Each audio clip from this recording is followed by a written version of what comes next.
Hi, it is here it is Lakshmi sir study tricks is my YouTube channel है। आज हम लोग standard 11th का इकोनॉमिक्स के अंदर लेसन नंबर 3 डिमांड के और उसके बारे में हम लोग उस टॉपिक के ऊपर बात कर रहे हैं। इससे पहले वीडियो में हम लोग को डिमांड क्या होता है, उसका मीनिंग क्या है, उसका डिफरेंट फीचर्स क्या है और इसके अलावा डिमांड फंक्शन क्या होता है और लॉ ऑफ डिमांड क्या होता है, हमने उसके बारे में बात किया था।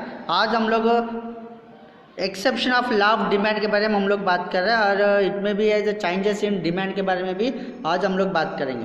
अगर exception to the law of demand means that when price of the goods falls it demand contracts, मतलब क्या ऑपोजिट ही होता है। अगर प्राइस अगर गिरता है instead of expanding vice versa, price जब डिमांड कोई भी एक वस्तु का प्राइस अगर गिरता है तो डिमांड भी गिरता है, अगर प्राइस बढ़ता है तो डिमांड भी इसके अंदर बढ़ता है। मतलब कुछ ऐसा चीज़ है एक्चुअली जो चीज़ें होता है, प्राइस घटता है तो डिमांड बढ़ना चाहिए, लेकिन ऐसा कुछ चीज़ें है जिसके अंदर ये लॉ काम नहीं करता है। तो उन चीज़ों के बारे में हम लोग आज बात कर रहे हैं। एक अगर हम बात करते हैं इन्फीरियर गुड्स और गिफन गुड्स हम लोग बोलते हैं, जो बहुत सस्ता चीज़ें होता है, बहुत कम प्राइस का होता है। Certain goods called inferior goods बोलते हैं, मतलब वेरी लो क्वालिटी होता है, जिसका प्राइस जो है अगर वो कम होने से भी उस तरह का प्रोडक्ट का डिमांड जो है वो बढ़ता नहीं है, क्योंकि इन्फीरियर गुड्स से अगर लोगों का इनकम अगर बढ़ता है, प्राइस अगर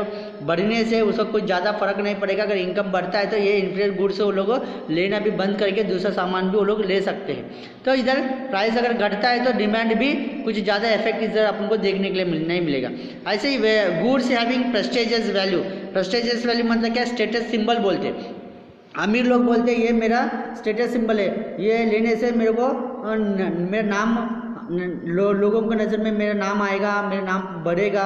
इसका का जो स्टेटस के हिसाब से जो होता है, जैसे एक्सपेंसिव ज्वेलरी से, एक्सपेंसिव कार से, एक्सपेंसिव मोबाइल फ़ोन से, इसका का जो चीज़ें है अगर उनका प्राइस घटने से भी कोई घटने से या बढ़ने से भी उसको खरीदने वाले की संख्या कम नहीं होता है। अगर बढ़ेगा तो और डिमांड और बढ़ेगा, क्योंकि प्राइस बढ़ने वक्त जब लेते हैं तो लोग सोचेंगे यार इतना प्राइस बढ़ेगा तो भी ये व्यक्ति लिया। मतलब स्टेटस सिंबल हम लोग बोलते हैं। प्रेस्टिजियस सिंबल्स के साथ जो भी गुड्स होता है उसको भी हमारा डिमांड का लॉ ऑफ डिमांड काम नहीं करता है। वैसे ही एक्सट्रीमली लो प्राइस मतलब बहुत सस्ता सामान जो होता है, फॉर एग्जांपल एक बटन है, शर्ट को लगाने वाला बटन है, अगर उसका प्राइस में थोड़ा बहुत फ़र्क होता है तो भी लोग क्या करेंगे, उसको खरीदेंगे, उसका अवॉइड नहीं कर पाएंगे।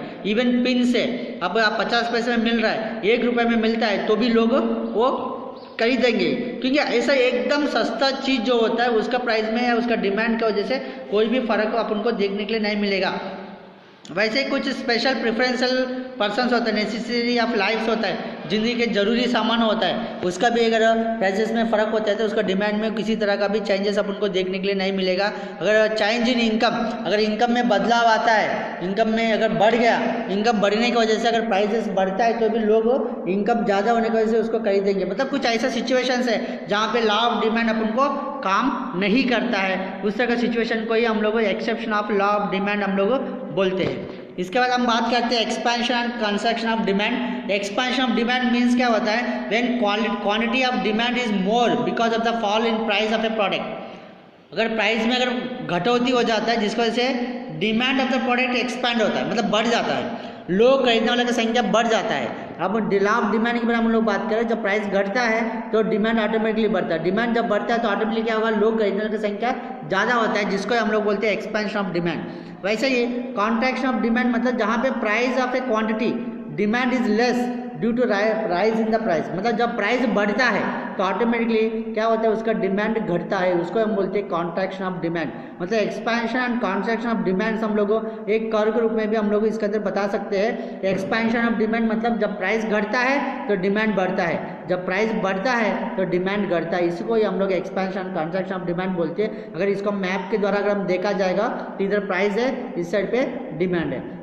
देखो जब 2000 प्राइस था तो क्वांटिटी कितना गया, 6, हम 1000 में लिया है, 6 मिलियन प्रोडक्ट गया, कितना 2000 प्राइस में। अगर वही प्राइस 3000 हुआ तो 5 मिलियन गया, वही प्राइस 4000 हुआ तो 4 मिलियन गया। मतलब प्राइस बढ़ रहा है तो डिमांड क्या हो रही है, कम होते जा रही है।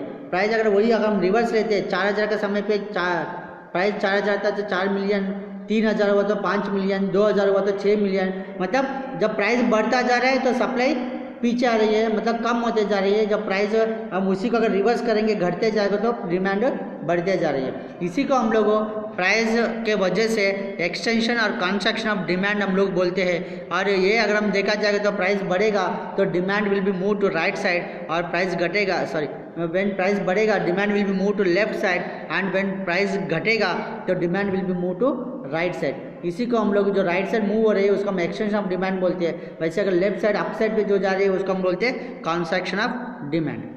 इसके बाद हम बात करते हैं increase in demand, decrease in demand. Increase in demand refer to rise demand due to change in other factors, price remaining constant. मतलब प्रोडक्ट का प्राइस कैसा आ रहा है, घट रहा है या कम हो रहा है या बढ़ रहा है, वो हम लोग ध्यान नहीं देते।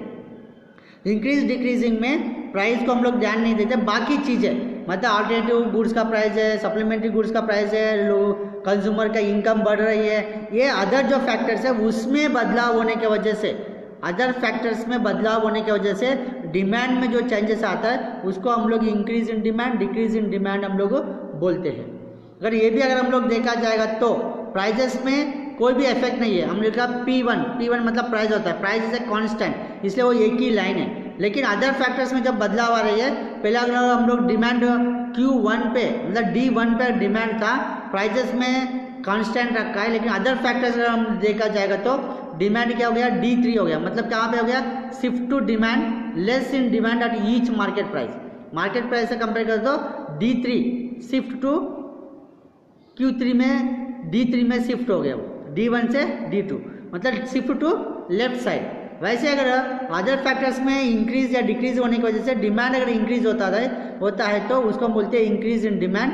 तो आपको D1 से D2 मतलब राइट साइड पे डिमांड कर्व आपको देखने के लिए मिलेगा। और ये increase in demand, decrease in demand है। अगर इंक्रीज होता है तो एक्चुअल जो डिमांड कर्व है उसका राइट साइड पे डिमांड चेंज हो जाएगा, उधर एक नया कर्व बन रही है। अगर डिक्रीज इन डिमांड होता है तो जो एक्चुअल D1 कर्व है उसका लेफ्ट साइड में डिमांड कर्व बन रही है। मतलब increase in demand, decrease in demand आपको अगर देखा जाएगा तो prices are constant and other factors are change in other factors, it causes to increase in demand and decrease in demand आपको बात कर सकते हैं। अगर प्राइस कांस्टेंट होगा तो ही ये increase in demand, decrease in demand होगा। अगर प्राइजेस में चेंज होता है तो आपको क्या होगा, एक्सटेंशन कंस्ट्रक्शन ऑफ डिमांड आपको हो सकता है। तो ये चीज़ों को आपको ध्यान में रखना है। और इसके बाद हम बात करते हैं इंडिविजुअल डिमांड और मार्केट डिमांड। अगर इंडिविजुअल डिमांड मतलब एक व्यक्ति की डिमांड, एक व्यक्ति की डिमांड जो है मार्केट को डिमांड के ऊपर असर करता है या नहीं करता है। मार्केट का डिमांड क्या होता है, total demand of A population. और इंडिविजुअल डिमांड मतलब एक पर्सनल व्यक्ति जो है वो प्रोडक्ट को कैसा कितना डिमांड कर रहा है, कितना प्रोडक्ट ले रहा है, वो इंडिविजुअल अगर हम देखा तो एक पर्सनल व्यक्ति के बारे में अगर हम बात करते हैं उसको हम इंडिविजुअल डिमांड बोलते हैं। अगर ऐसा व्यक्ति लोगों की संगम या समूह को अगर पूरा मार्केट के अंदर अगर हम देखा जाए तो उसका मार्केट डिमांड हम लोग बोल सकते हैं। अगर इधर देखा तो individual demand influence the individual age, sex, income, habits, expectations and price of a competing goods in the market place. मतलब एक इंडिविजुअल डिमांड जो है प्रभावित होता है किससे, एज से। बचपन का जो व्यक्ति रहता है, बचपन में वो चॉकलेट्स खाने का बहुत इच्छा रहता है, लेकिन जैसे जैसे एज बढ़ता जाता है उसकी इच्छा बदल जाती है, इसकी वजह से इंडिविजुअल डिमांड में फर्क आता है। सेक्स अगर हम देखा जाए तो मेल फीमेल, मेल का डिमांड्स अलग होता है, फीमेल का डिमांड्स अलग होता है। इनकम देखेंगे तो एक व्यक्ति का इनकम जो है, जिसके पास बहुत कम इनकम होगा, जिसके पास बहुत ज़्यादा इनकम होगा, उसकी वजह से डिमांड में फ़र्क आपको देखने के लिए मिलेगा। हैबिट्स, किसी किसी का हैबिट्स की वजह से कोई एक पर्टिकुलर चीज़ को ज़्यादा प्रीफर करेगा, जो कोई पर्टिकुलर चीज़ को प्रीफर नहीं करेगा। एक्सपेक्टेशंस मतलब फ्यूचर में प्राइजेस बढ़ेगा या घटेगा, उसके आधार पे भी उस प्रोडक्ट का डिमांड आपको डिसाइड होता है। Where as prices are remain constant, prices constant रहेगा, लेकिन ये प्राइजेस में और ये सब चीज़ों में जो भी बदलाव आता है, जो भी शुरुआती दौर से लेके लास्ट तक जो भी चेंजेस आता है, जिसकी वजह से अपन को इंडिविजुअल डिमांड बनती है। लेकिन ऐसा इंडिविजुअल डिमांड के वजह से कई लोगों की इंडिविजुअल डिमांड अगर एक जगह पे मिल जाता है, जिसको बोलते हैं मार्केट डिमांड।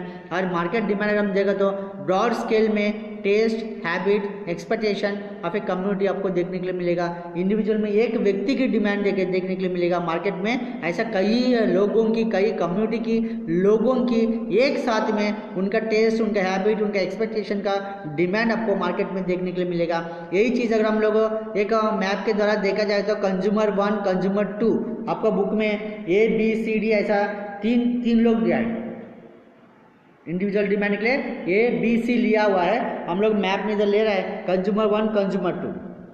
कंज्यूमर 1 का अगर हम देखेंगे तो जब प्राइस 1 रुपये था तब उन्होंने 2 रुपये में परचेज़ किया, प्राइस 2 था तो उन्होंने 1 रुपये में परचेज़ किया। वैसे कंज्यूमर 2 का 1 रुपये था तब 1 यूनिट उसने कंज्यूम किया। तो इस तरह का डिमांड जो है प्राइस बढ़ने के बाद कंज्यूमर 2 उसको परचेज करना बंद कर दिया। लेकिन अगर यही मार्केट में अगर हम लोग देखते, मार्केट डिमांड में अगर हम देखते तो इस तरह के कर्व आपको अलग तरह से कर्व आपको देखने के लिए मिलेगा। मतलब ये दोनों को मिला के आपको मार्केट डिमांड इधर आपको देखने के लिए मिलेगा।